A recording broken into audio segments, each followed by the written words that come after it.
Hey guys, welcome back to another review video. Today we're coming to you from my man cave. It's a bit cold and wet being Melbourne. It's miserable outside and windy. So if there's any background noise, I apologize, that's my beer fridge. Today we're going to review the Furno camp stove, or it's probably more like a hiking stove. It's really small and compact. I bought the stove and pot set, so it comes with everything included. It's a pretty good deal. I bought it from Anaconda on special. It was $49. And I'm going to unbox and do a quick review for you.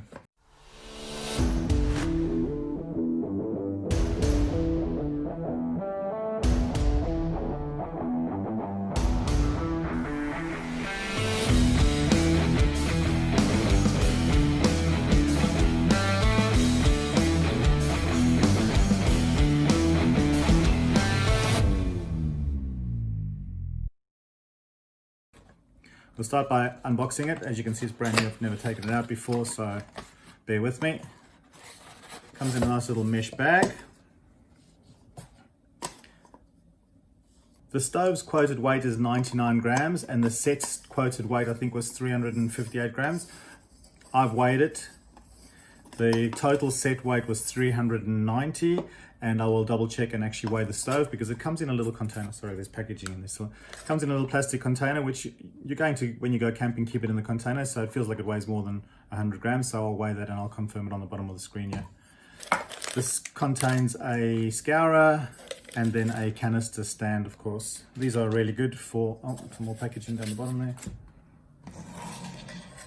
These are really good for when you're camping on uneven ground. All you do is you fold it open, if I can get it out. Fold it open, click it into place, and then you place your canister in those grooves. So it's one of these little butane canisters, and they just fits into the grooves.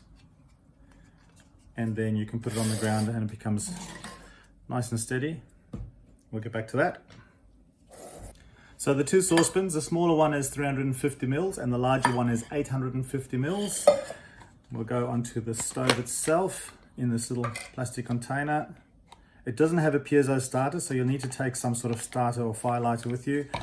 It comes with an instruction manual, Furno stove, in case you don't know how to put it together or how to light it. And if I can get it out, that's the whole stove. Obviously the little legs fold down, and there's the gas to turn the gas on and off. Like I said, no piezo starter, so you need to light it yourself. What I do like is it's got this little metal piece here which protects it from the wind. So if you've got a really windy day, at least some of the flames protected. Right, this just goes on top of the canister. These little canisters are great, they're reusable. You just screw the stove on. When you're done, you screw the stove off and the canister reseals and none of the gas leaks out. So we just screw that on there. Just finger tight, it doesn't have to be super tight. There you go. Push the legs down. Pot just fits on there, it's pretty steady. Obviously, if there's nothing in there, then if the handle's not over the brace, then it's going to tilt over to one side. But while it's empty, you can just put it like that, or obviously put something inside it, and then you won't have that issue. Puts out 11,900 BTUs.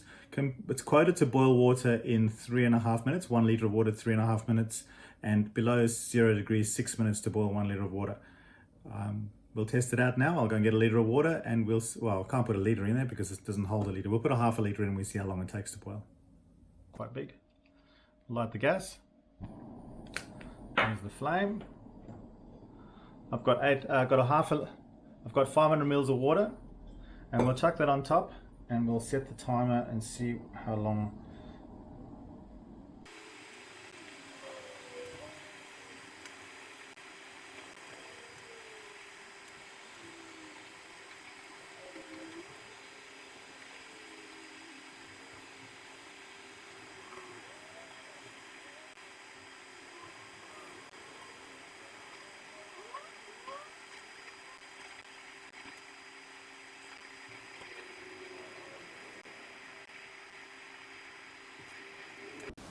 Well, as you could see, the first bubble started forming in about 2 minutes 50 seconds, and after about 4 minutes it's just starting to boil.